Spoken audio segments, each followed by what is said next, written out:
ৰঙিয়াত hit and ৰাণৰ ঘটনা। ৰঙিয়াৰ উদিয়ানাত অচিনাক্ত বাহনৰ খুন্দাত পুখুৰীত ছিটিকি পৰিল বাইকসহ ৩ আৰোহী। তাতে নিহত ১২ বছৰীয়া আশ্ৰফুল আলী নামৰ এগৰাকী কিশোৰ। গুৰুতৰভাৱে আহত মাতৃ আমিনা খাতুন আৰু ৰফিকুল হুছেইন নামৰ আন এগৰাকী লোক। ২ আহতক পুখুৰীৰ মাছৰ পৰা আৰক্ষী আৰু ৰাইজে উদ্ধাৰ কৰি ভৰ্তি কৰিছে চিকিৎসালয়ত। কি বাহনে এই দুৰ্ঘটনা সংঘটিত কৰিলে এতিয়ালৈ স্পষ্ট হোৱা নাই। দুৰ্ঘটনা সংঘটিত কৰি গুৱাহাটীৰ দিশে পলায়ন কৰা বাহনখনৰ সন্ধানত অভিযান চলাইছে আৰক্ষীয়ে।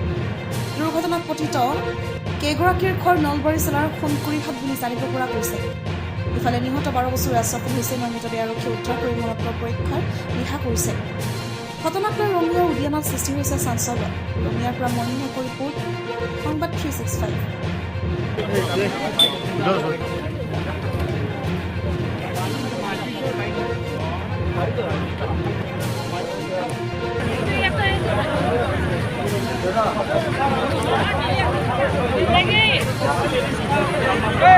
আৰু আছে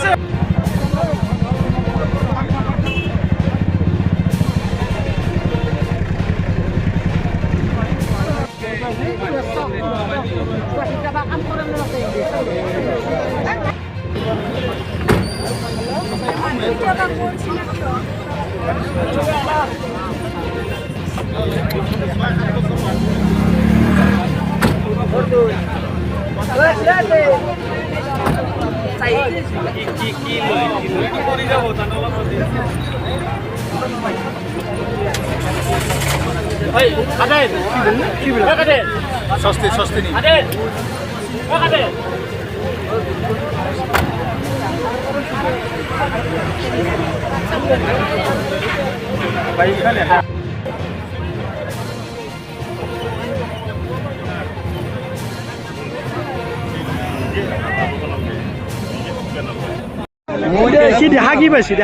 মই একোই দেখা নাই। মই জাষ্ট মানে মানুহকেইজনহে দেখা পাইছোঁ।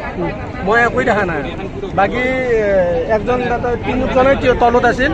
3জন তলত থাকে। তাৰ পৰা আমাৰ ইয়াৰে লোকেল মানুহ উঠাই আনি কেনে ইয়াতে 2জন ৰাখছে। আকৌ একজন মাইকী মানুহজন তলতে আছে। মাক দেউতাক বাচিছে আৰু মানে মাক দেউতাক নহয় বুলি কৈছে।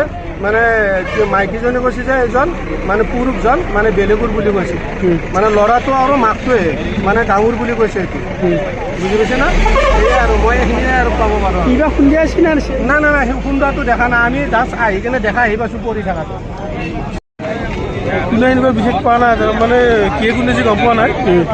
চকৰ বুলি গম পাইছোঁ আৰু মাইকীজনৰ বাইক। কেইজন আছিল বাইকত কেইজন আছিল? 3জন আছিল। কেইজন মাৰা গৈছে? বাচ্চাজন মাৰা গৈছে। কিমান 10-12 বছৰ মান। আৰু কিমান দূৰত পৰিছে ৰাস্তাৰ পৰা? বহুত দূৰত পৰিছে, 4 কিলোমিটাৰ দূৰত পৰিছে। ডেকাৰ ভৰা হালত পৰিছে।